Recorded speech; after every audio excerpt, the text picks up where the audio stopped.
Friends, welcome back to my YouTube channel. आपका मेरे YouTube channel pregnancy talks with Simran में बहुत बहुत बहुत स्वागत है। और मैं हूं आपकी होस्ट सिमरन। तो आज हम बात करने जा रहे हैं कि प्रेगनेंसी में हमें घी खाना चाहिए या नहीं, और अगर घी खाएं तो कितनी क्वांटिटी में खाएं जिसको खाने से हमारे बेबी को कोई भी नुकसान ना हो। तो आप सब जानते ही होंगे कि जब हम प्रेग्नेंट होते हैं तो हमारी जो बॉडी होती है वो हॉर्मोन्स बहुत तरह के बनाती है और बहुत तरह की वीकनेस बॉडी में आती है। तब भी हमें घी कितना खाना चाहिए, क्योंकि घी के सब्स्टिट्यूट बहुत सारे हैं। उसकी जगह हम बॉडी में न्यूट्रिएंट्स पूरे करने के लिए कुछ और भी चीज़ें खा सकते हैं। हमें घी क्यों मना किया जाता है, और जो घी है वो 8वें महीने में हमें क्यों स्टार्ट करने को कहा जाता है, तो आज हम इन टॉपिक पे बात करेंगे। तो सबसे पहले हम जान लेते हैं कि घी हमें खाना चाहिए या नहीं।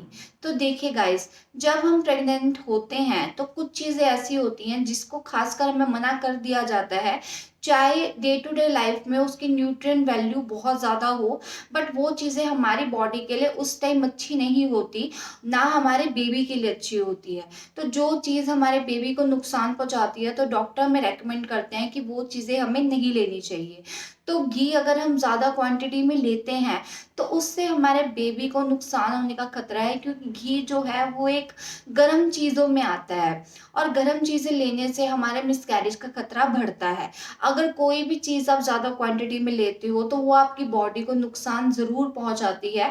तो आपको इस बात का ख्याल रखना है कि जब आप घी खाएं तो उसकी क्वांटिटी कितनी रखें, सिर्फ 1 से 2 चम्मच। आप दिन में 1 से 2 चम्मच ही घी का प्रयोग करें। आप 8th मंथ में जब होंगे तब आप घी इजीली खा सकते हो, क्योंकि बच्चा इतना प्रिपेयर हो चुका होता है। और एक नॉर्मल डिलीवरी के लिए घी खाना बहुत ज़रूरी है, क्योंकि बच्चा जो है, हमारी जो वजाइना होती है और जहाँ से बच्चा आता है यूट्रस से निकल कर नीचे लैंड करता है, तो वो जगह को स्मूथ बनाने के लिए भी घी हमें रेकमेंड किया जाता है। घी खाइए, एक्सरसाइज करिए, आपकी नॉर्मल डिलीवरी होगी, आपने बहुत बार सुना होगा। अब हम जानते हैं कि जो घी है हमें क्यों मना किया जाता है। देखिए, घी में अलग तरह का फैट होता है जिसको खाने से हमारी बॉडी के अंदर फैट की मात्रा बहुत ज़्यादा बढ़ जाती है, और उससे हमारा जो वेट है वो बहुत ज़्यादा इंक्रीज होता है। वेट इंक्रीज होने की वजह से जब हमारी बॉडी अपने बॉडी इंडेक्स से ज़्यादा वजन की होती है तो हमारा नॉर्मल डिलीवरी नहीं हो पाती, और जो बेबी होता है उसका वेट भी ज़्यादा होने लगता है, जिसकी वजह से बेबी की नॉर्मल डिलीवरी करना बहुत ज़्यादा मुश्किल हो जाता है।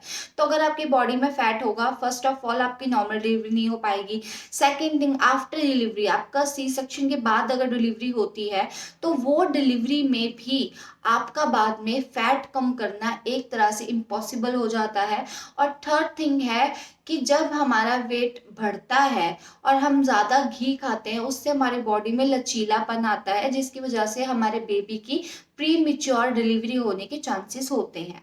तो ये कारणों के कारण हमें घी जो है उसकी क्वांटिटी कम कर देनी चाहिए, ज़्यादा क्वांटिटी नहीं लेनी चाहिए। अगर आप दिन की 1 से 2 चम्मच लेते हैं तो आपके बेबी को इससे कोई फर्क नहीं पड़ेगा, बट आपको इससे ज़्यादा घी कंज्यूम नहीं करना चाहिए। तो ये तो थी हम प्रेगनेंसी में घी खाएं या ना खाएं, और कितनी क्वांटिटी में खाएं, और इसके क्या साइड इफेक्ट हो सकते हैं। और ऐसे और वीडियोस देखने के लिए मेरा चैनल ज़रूर सब्सक्राइब करें और मेरे साथ यूं ही बने रहे। Thank you.